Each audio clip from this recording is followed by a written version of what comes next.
Sit down. I hate you. Sit down. I asked the exile if he wanted me to give an introduction for him. He said, God knows, stay away from me, so here I am.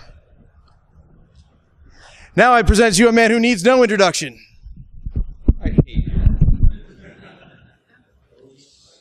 All right. Appreciate you guys being patient. We had some minor technical difficulties as we set the recording stuff back up. The schedule was slightly off. This is a talk on, getting into 802.11 hacking. This is the, hey, this always sounded so cool. I don't know where to start.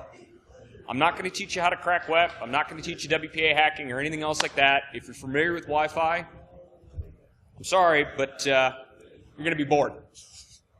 That being said, if this sounds like a topic that's going to be interested to you, awesome. We'll run through a bunch of quick slides, and then I'll sit here and field questions for you all day long. The goal of this being is that you'll walk out of here with enough knowledge to go get started, go out in the vendor area, go buy some gear, and learn from all of my mistakes and the hundreds of dollars that is sitting in a box in my office of stuff that I bought mistakenly and never used. So that being said, the first thing when you're getting into wireless hacking, you need to know your chipset. Learn your chipset. There are all sorts of different radios. There are all sorts of different radio models. There are only so many wireless chipsets. And when you start asking for help, the first question out of just about anybody who knows what they're doing mouth is, what chipset are you using? I don't care what model number the card is, unless I ask for it, but generally I want to know what the chipset is. Athros, great, wonderful, wonderful chipsets. Rawlink, they're pretty decent. Realtek, it depends on the model. You can see how I feel about Broadcom. And then, of course, you have Intel. The Intels are fine. They're baked into most of our computers. Most of the time, you will have the ability to do monitor mode, but not necessarily injection. I don't quite remember if I have a slide on that or not, but I'll get into that. When buying hardware, bigger is not always better. It is wonderful to walk into the vendor area, and they have, the little 2 decibel antenna, and they have the huge 9 decibel antenna. Well, 9's bigger than 2. 9 must be better. No. Bigger is not better. What happens when you do that, and we'll do a quick antenna here theory, but if you basically picture a sphere, that's the signal coming off of your antenna. When you take it from 2 to 9, it's the equivalent of taking that sphere and crushing it. It stretches way out on the sides, but it means you lose everything up here and everything down here. So you want to make sure you're using the right tool for the right job. Don't run out. Don't go buying a whole bunch of different antennas. You don't have to. I'll get this change here. You really just need a 5 decibel Omni. They're about yay big. They come in the little rubber duck form. You can pick them up for a couple of bucks. Heck, some of the radios come with them. The Alphas used to for the longest time. I haven't bought hardware in a while, so I'm not sure if they still do. Mini panel. Your little directional panels, those are useful for DFing, or if you know the direction of the access point you want to mess with, or if you're playing in our CTF and you want to drown out one of the other teams. Very, very useful for that. If you want to buy your first wireless card, I'm pretty sure they're still for sale over there. Simple Wi-Fi has been helping us out. They sponsor us. They're wonderful. Go talk to him. See if he's got an Alpha 36 NHA. Do not buy the R. The R leads to much sadness. Both will work, sort of. The R will just lead to miserable injection rates. You don't want it. You want the A one. It uses an Athros chipset. It's a better chipset. Go buy the A. If you can't, just save yourself the trouble. Save yourself the money. Don't buy the R. Order the A online.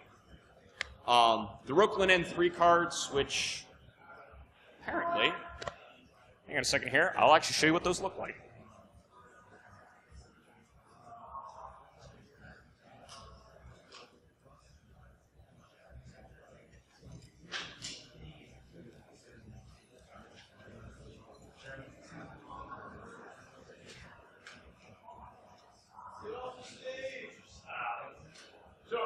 Doing this, you end up with a bag kind of like this, and in this bag is full of just about everything you could ever want.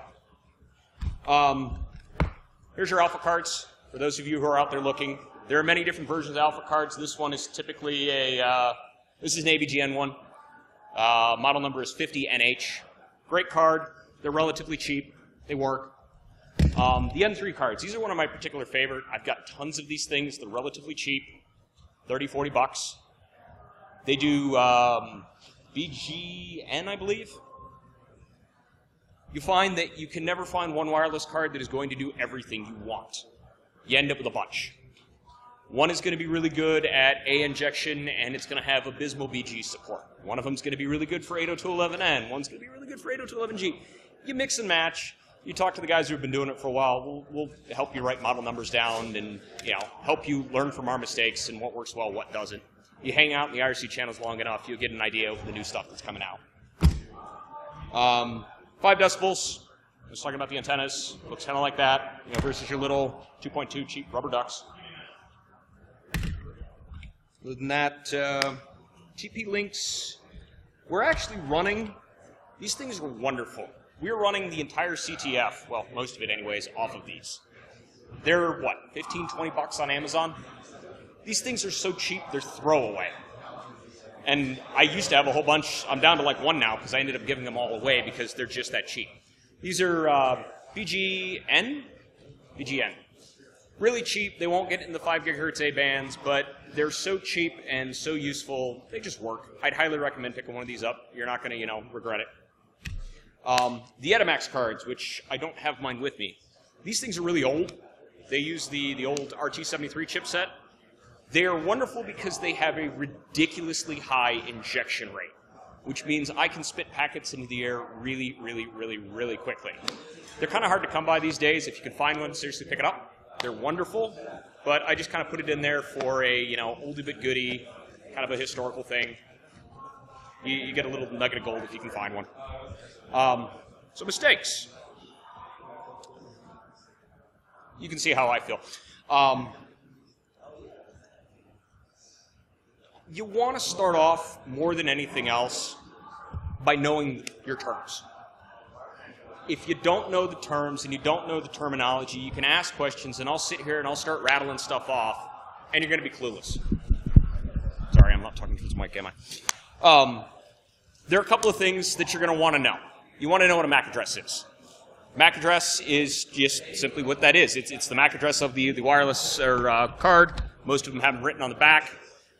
These devices talk at layer 2, so when you're looking at them via packets and, through Wireshark or AeroDump or any of the Aircrack stuff, you're going to be using a MAC address to either address the access points you want or determine who you want to attack or anything else along those lines. BSSID. The BSSID is the MAC address of the access point. So you have a client MAC, it talks to the BSSID, pretty simple. ESSID, that's your human readable. That's the part that says, this is Joe Schmo's wireless network. It's the part that's broadcast out in the clear. You can have one ESSID that covers multiple BSSIDs. So that's when you've got, multiple access points. If you look at my house, I think I've got like 5. You've got your ESS, which stands for an extended service set area. That's where that essentially describes when you have one name across multiple access points. A BSS, or a basic service set, is simply just an access point and a client happily talking to each other. I've compiled a much, much, much longer list of terms. I've done training for various groups, military, things along those lines. I usually do it as a handout. Trying to do printouts and handing it out to everybody, I apologize, it's too difficult. I've gone ahead and I've put it up on the Defcon Wireless page. You can pull it down either directly via that link, or if you can't remember that, go find me on the staff page. I got saddled with a ridiculous picture of a My Little Pony. Bastards. Go through, right down at the end of that. You can click on the link. It'll take you right to it. You can download it. It talks about antenna azimuth, elevation. It gets into just about everything you could probably want to know with a short little description and enough that you can go out and learn more. I found that the students have been really, really happy with it, and it ends up being a really nice reference for them. The next thing that people really, really make mistakes on, and I can stand up here and say, kick my ass for years, is interfaces. It's just an interface, right? I plug it into my computer, I get the little ETH0, or I get WLAN 0, or now because the UDEV guys are assholes, I get WL3PQZR, whatever the hell, because they can't come up with the same naming scheme.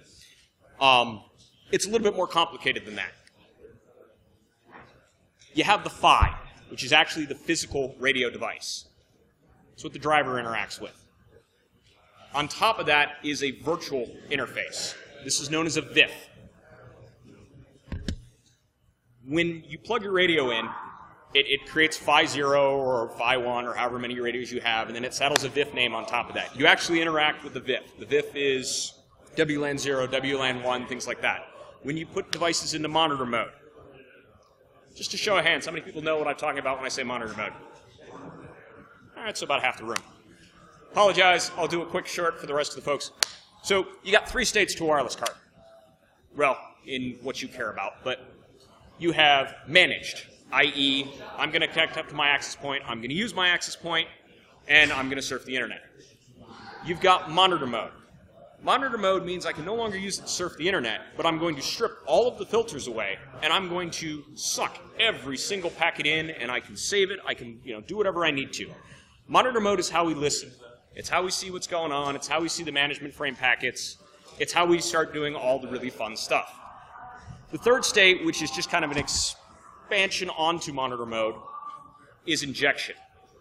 Monitor mode is passive. I can only listen. Injection gives me ability to raw send packets into the air.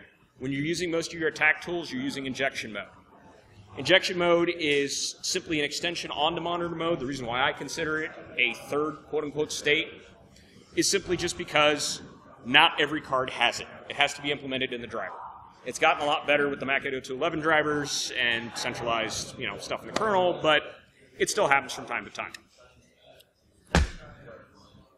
There is a fourth one. You got your master mode, which doesn't really exist so much anymore. Most of that's all handled by host APD, which handles it all in software now. That's your access point mode. And that's where, I take this and I hook it up and I want to do a rogue AP like last year when we messed up Defcon Secure Wi-Fi and proceeded to become them for most of the con. We were doing it in host AP monitor or AP mode. The number one mistake that you can make on doing any of this, though, and even though the fact I've been doing this for years, I still continuously make this mistake. Put down the interface. For the love of God, put down your interface. When you plug your card in to your laptop, depending on how your OS is configured, it very well may automatically say, hey, I've got a new interface, and bring it up. Great. The problem is when you do that, the managed portion of the driver takes over, and if you then set up another VIF in monitor mode, suddenly you get these really weird errors that are really ambiguous, and you can't change the channel. And none of your tools work, and you don't know why. And I can admit that there were certain changes done to the driver, and it took me the better part of a month to figure out why everything I was doing broke. It was not fun. What you need to do anytime you're doing anything is when you plug it in, and that interface comes up for the first time, before you put it in monitor mode, before you do anything, ifconfig your interface down. That relinquishes control of the card, and it means that when you put it in monitor mode and you bring that monitor mode virtual interface up, you have control of the channels. No channel hopping, no bueno. It's not any fun. So, radio basics. I'm breaking my thing here. In the US, we've got 11 channels. Wait, what? Oh, you mean, how do you do this in Windows? It's really cool. You go out to the internet, you download this thing called Pentoo, and you boot the live CD. Sorry. In theory, and I emphasize theory, you can do wireless hacking on Windows. Don't, unless you really, really, really hate yourself. In fact, no. This is where you punch yourself in the face a bunch of times and go sit in the corner banging your head against the wall for an hour before you even considering that we're talking that level of hate. You can go buy commercial software where they've got custom drivers that will do it from a monitor mode. I don't think they really have injection. There are old ports of Aircrack for Windows. Don't try it. We don't support it. Everybody's going to laugh at you. go buy a live CD, and you got it a lot easier when I started, because when I started, everything was PCI Express. Yeah. Now you got USB. I can pass these into VMs. I can attach them to a laptop all day long. They work on my desktop. They work on my laptop. They're wonderful. There's absolutely no reason to try to do anything on Windows. Go grab a live CD. You can do it with Backtrack. You can do it with the Kali stuff. You can do it with Pentoo, which is my personal favorite. You can go build your own system. Heck, if you really want to be sick in the head and try to make everything compile on Ubuntu, you can do it there too. But that being said, back to the radio basics. 2.4 gigahertz. You got two different frequencies, 2.4 and 5. In 2.4 gigahertz, there are 14 channels total. Most of them overlap. There are 11 channels that you are legally allowed to use in the United States. Technically, you could go into 12 and 13 if you really wanted to, but because of overlap, it causes issues. I'll actually show you what that looks like here in a minute. The problem with 2.4 is you've only got 3 non-overlapping channels. You got 1, you got 6, and you got 11. Otherwise, you actually are bleeding over onto each one of the channels, which makes it interesting when you're looking at your tools and it's like, well, I set my card to channel 6. Why am I seeing access points on channel 8, 9, and 4 and 5? What gives? It's because of the bleed over. 5 gigahertz, you got 41 channels, 21 you're allowed to use in the United States. Because of the spacing, they don't bleed over. So it's a little bit easier to use. This is why I always recommend running 802.11n in 5 gigahertz, because trying to do it in 2.4 is just a little sadistic, if you ask me. It's just not going to work well. Here's what the overlap looks like. So you see, stuffing things. You got 1, we have 6, and we have 11. Other than that, everybody else is kind of overlapping. So they've actually found, after much searching around and everything, there is a order to best hop through all the channels. Most of the tools already have it all figured out to do it in the most efficient manner. So you can cover the vast majority of the space most of the time when you're listening with single radio. If you want to throw in 2 or 3, you can cover most of it all the time. Or if you really want to be mean, you could, I guess, hook up 11 radios and sniff everything all at once. 14 is kind of off by itself. It gets used in Japan. If you're using Linux, it is possible to override the country codes and put an access point up on channel 14. I don't know why anybody would ever want to do that. But yeah, you can totally do that. Any questions at this point? So either I'm boring the hell out of you guys, or I'm doing really well and I'm not quite sure which. Yeah, shut up. All right, great. Let's talk about tools. Like you? Exactly. I am a massive tool. Or if you speak to my wonderful girlfriend who's over there in the corner, I'm also an asshole, but that's a whole other story.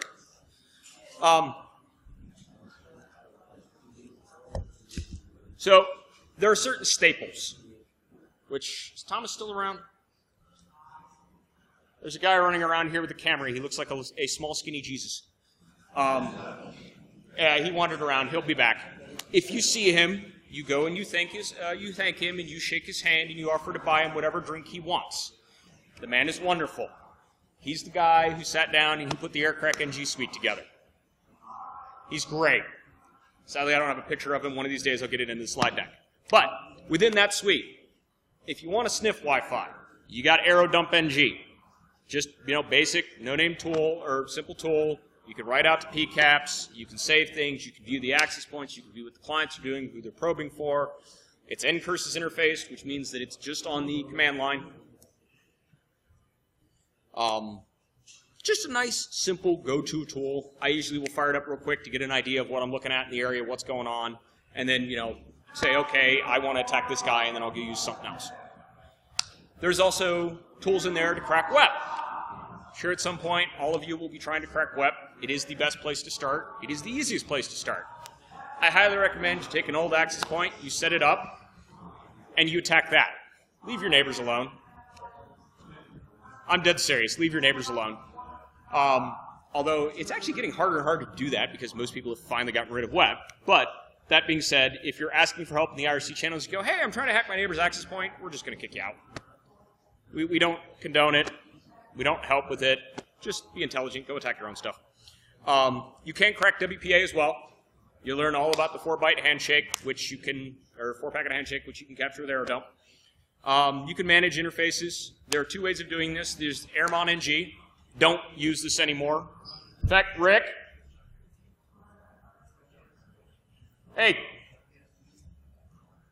Farina. The tool. How long until you replace NG with ZC? As soon as I can rewrite everything that scripts from that data properly, so I can tell soon. So, 6 months. Gentleman back in the corner who I was just yelling at took the time to sit down and fix Airmon-ng, which uses the old way and the old style of drivers to do things, and created Airmon-zc, which stands for Zero Chaos, or as I prefer to call them, Zero Tool. Highly, highly recommend Airmon-zc. It will allow you to put your cards into monitor mode. It will allow you to take your cards safely out of monitor mode. It'll allow you to destroy interfaces, start them up. It's a really, really easy way to put your card in and out of monitor mode. There are other ways to do it. It's a command about this long with frickin' IW, and it's painful, and I don't like typing it. Versus Airmon-zc start and my interface name. Done. Nice, simple, and easy. Sadly, my slides are slightly out of date. You'll notice I'm referencing WLAN 0. If you guys grab a modern Linux distribution these days, because, once again, I hate the UDEV guys, they have decided to rename all of the interfaces based on how they are plugged in. So if it's a USB, it'll be like W and then U something or other, and the entire PCI bus that it's on. And it makes sort of sense when they explain it. Typing it gets really, really, really tiresome. There are ways to turn it off and get it back to the old, just give me WLAN 0. So do not be surprised if you type ifconfig and you go, well, I don't have WLAN 0 or 1 or 5 or whatever the heck. Actually, if you type Airmon-zc with no commands, it'll show you just your wireless interfaces, which is a great way of finding them if you're lost. For sniffing traffic, Wireshark. Put your card in monitor mode, use Wireshark. I love it. I cannot tell you enough when I'm doing research how often I go to Wireshark. For 2 reasons. 1, it's great for filtering packets, and 2, because their knowledge of protocols is fantastic.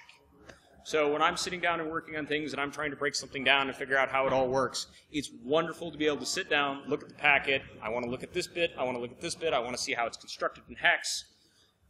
Fantastic. Cannot state this enough. You can use all the other tools you want, but at the end of the day, if something's not working right, or you don't know where to start, or you can't find a tool to do what you want, start poking at it in Wireshark. You'd be amazed what you'd find. For example, did anybody know that Cisco access points, even when they're encrypted, will broadcast their host name and the number of clients attached to them? Yeah. None of the tools show this, but it's totally there. Cisco CCX extensions. You find this looking at stuff in Wireshark. It's just kind of one of those things I stumbled across and went, huh, interesting. The other fun thing you can do with Wireshark, you can live decrypt web. You have to have the key, but you go into the little tools config, you hand it the key, and boom, it just auto-decrypts all the packets for you. It's really handy. You can do the same thing with WPA. That being said, you still got to have the pre-shared key, and you got to have the network name, but it will, if it has the 4-packet handshakes, it'll actually decrypt all of the traffic for you, which is awesome when you're in the coffee shop and they sort of hand that all out to you, and you watch people join, and suddenly that security that they think they have is completely non-existent, and you're not even using a hacking tool. It's Wireshark. So, just kind of one of those fun things you can start off with, get the idea behind it. Like I said, I love it. I cannot do any of the research I do without it. I don't know what I would do if it broke. Another favorite tool, Kismet. So, the guy who writes Kismet, Dragorn, I believe he's wandering around the con. If you see him, thank him, buy him alcohol, buy him drinks. Oh, is he? Okay. He's at the Black Phone booth.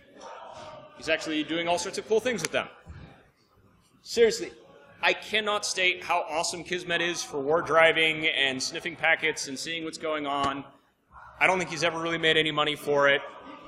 He's just the most quiet, nicest guy in the world, and nobody knows he exists. It's what he looks like. Go say hello, go say thank you. He's fantastic. So getting help when you're really screwed. Although, I don't know if any of you guys have fired, they actually got this thing re-afloat and finally got it down for scrappage. There are certain places you can go to get help. And I didn't do this in the order that I strongly suggest you go. Go look at wikis. Those of us who know what we're doing and we sit down and rewrite the wikis, we don't do it because it's fun. We do it because we get tired of getting asked the same questions over and over and over and over again. We don't mean to be mean. It's just really annoying and really tiresome. Forums. Once again, great place. You'll find people's little shortcut scripts. You'll find instructions. 9 times out of 10, you find somebody else who's got the same problem you do. You take the little error message you have, you throw it into Google, you search, bada bing, bada boom, you're bound to get some support. Google. Seriously. Try putting in what you're doing. There are all sorts of blogs. There are all sorts of forum posts. There are all sorts of wikis that will turn up. Go out and look in Google. If you can't get help, that's when you start going to the IRC channels. A couple of channels, Pen2, Kismet, Aircrack-ng, I hang out there, Rick hangs out there, several of the other guys hang out there. We're not there all the time. A lot of us will idle in there, so you'll see our names. That does not mean we are there. We will attempt to help, provided you stay on topic. If I can get my thing to work here. And this, and I'm sorry, I don't mean to be mean, and I don't mean to be insulting, but sadly, we found that we have to cover how to ask questions on IRC. Please, do not start with, can I ask a question? You already did. Don't tell us it's broken. Telling me it doesn't work is wasting my time, it's wasting your time, and it's not getting us any closer to solving your issue. 9 times out of 10, it's working just fine for everybody else. Give me an error message. We're not assholes, except for Zero. He will stand up and tell you he's an asshole. He's ignoring me right now. Don't paste massive error messages into the channel. That is the fastest and quickest way to annoy everybody in the channel and make everybody want to kick you out. 3-line max. Short little blurb. If it's bigger than that, go grab a paste bin. There's paste.ca, there's Slexy, there's Pastebin. There's a bazillion of them out there. Paste your error there. Send us a link. People will probably try to help and respond. If we don't know, we may not respond. If we do know, we may not be online right away. There are channels to the IRC topics. Do not go into, say, the Kismet channel and start asking about Aircrack. You're not going to get help. You're just going to annoy the natives. Life will not be good for you. And if we do respond, we may tease you a little bit. We may ask if you've gone out and searched, the web and done everything else that we usually tell people to go do. We'll probably give you a little bit of a hard time, but 9 times out of 10, we'll help you. That's how I met Rick, sadly, and everything went downhill from there. Maybe? There we go. Do we have any questions at this point? Yes? Next generation. Although at that point, God, it's probably a decade old at this point. So there was an earlier Aircrack. I don't know what happened to it. The guy who originally wrote it, I don't think it's supported anymore. So when they redid it, they called it NG. Anybody else? So he wants to know if there's any significant advantage to using one tool over the other. Actually, yes. It depends on what you're trying to do. So, for example, let's say I wanted to collect data for a WPA attack, and I want to, have my 4-packet handshake. I got Wireshark that can do it. I've got Kismet that can do it. I've got AeroDump that can do it.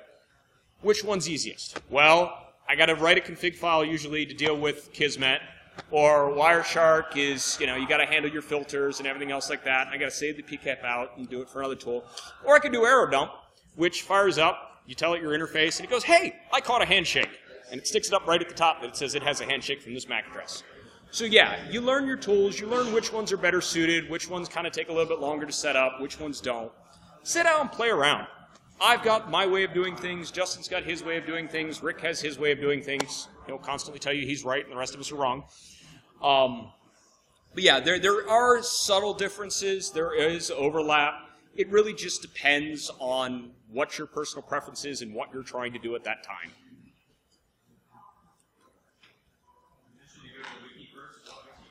Okay, so I mentioned to go to wikis. Yes, Aircrack has all sorts of wikis. Kismet has all sorts of wikis. Wireshark has all sorts of wikis. Pick your tool. Go to the download site, see if they got a wiki. There's not one in particular. The Backtrack guys put out a great wiki. I think Pen2's got one on stuff. It's all over the place. Just search for wikis first, because that's usually your general knowledge base. And if you hop into the IRC channel, we're going to go tell you to look there first anyways. Genuinely. Some of the stuff I've written, if you get a hold of it, I'm sorry. You're lucky if you get a readme. But that's done on purpose for whole other reasons. You just did. There's always one. Is there any what? Sure. So the reason why I personally prefer Pen2 is Farina started out as a wireless hacker, and so all of the shit that I like to use is pre-baked in. He makes sure all of the drivers works out of the box, and generally it tends to be a little bit more wireless focused than, say, general pen testing. It's a personal preference, but it tended to work pretty well. Other than that, yeah, the Backtrack stuff works fine if you can get their drivers to play nice. It really just depends. After you start doing it for a little bit, inevitably you're going to go roll your own OS. And personally, I like Pen2 because I'm a Gen 2 user, and so I just kind of pull down the packages that I want, and I ignore the rest. Questions? How important is it to mask my MAC address? It depends. Am I doing anything that might, say, annoy law enforcement? Then yeah, obviously go ahead and mask your MAC address. It is quite possible to do it. So all of these devices have a hardware-coded MAC address in them. You can change that in software, either via the ifconfig lines, or the tools will do it depending on the attacks when you need to, say, pretend to be somebody else. When I'm using a access point for general surfing, do I go out of my way to do it? No, because I'm not doing anything wrong. But yeah, you can totally do it. It's important when the attack that you're doing requires you to become somebody else.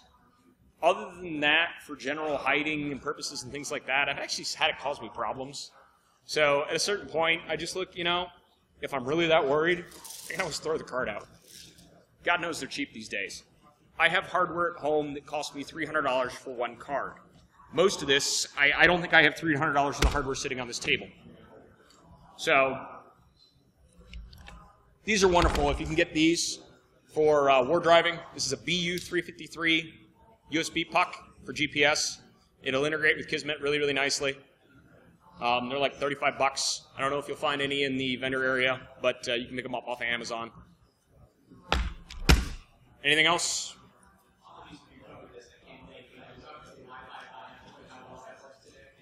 No, did not. That was actually the talk before me. However, I can, give you a brief on that. So the Wi-Fi Pineapple is great. If you don't want to bother writing your own configuration files, and you don't want to bother setting up all your radios and things like that, everything it does, I can do with a laptop and the pile of hardware sitting on this table, and it will work just as well.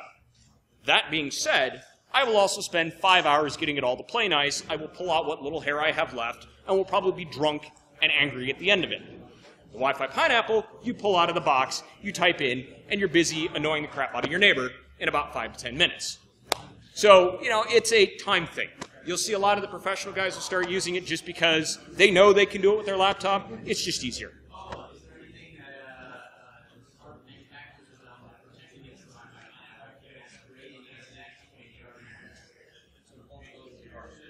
It's a problem with the actual spec. Sadly, I've read far too much of it.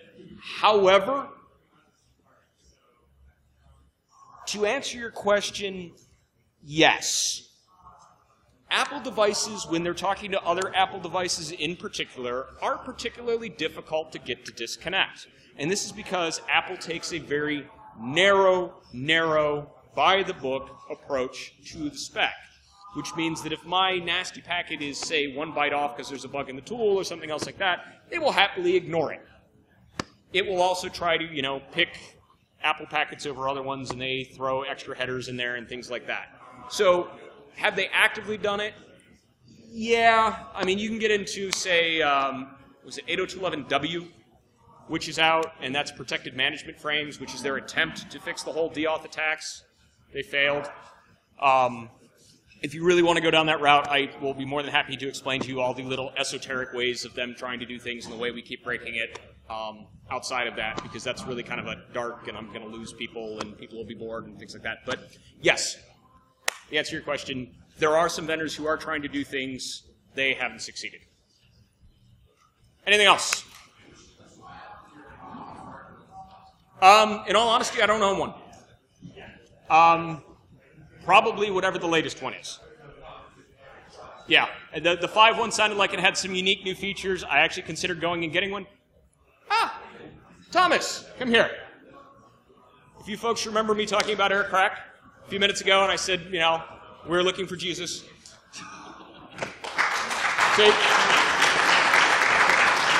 I wouldn't be doing this stuff if it wasn't for his work. And there are a lot of guys who can stand up here and say this, so Tom's been wonderful. He's the nicest guy in the world. Once again, he'll sit here and talk your ear off about wireless. Great guy. But yeah. Hey, that'd be good. Questions? Good? Yes. So you want to know if we've got the schedule? The schedule is on the website. It was not handed out. So if you go to, what is it? Wireless Village, Tech, Defcon, or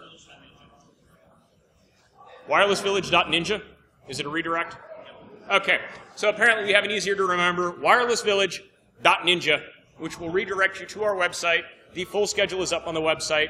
We will have some more workshops. We will have some more talks. I seem to remember there being a particularly awesome couple of talks tomorrow. Michael Osman with the HackRF. It will be up here, and he's another unicorn where the guy's just freaking awesome. Just absolutely brilliant. He loves to talk to you. He's very, very friendly. He's another one of those guys where we're not worthy. Really cool stuff. So he'll be coming and giving a talk. But there's a whole slew of really cool stuff. People are coming to talk about way cooler than anything I'm doing. Yes, Osman will be talking here tomorrow. I might actually have. Let's see here. Full schedule. Osman will be up at. I got a bail, but great job. Hey, no, thanks. Appreciate it.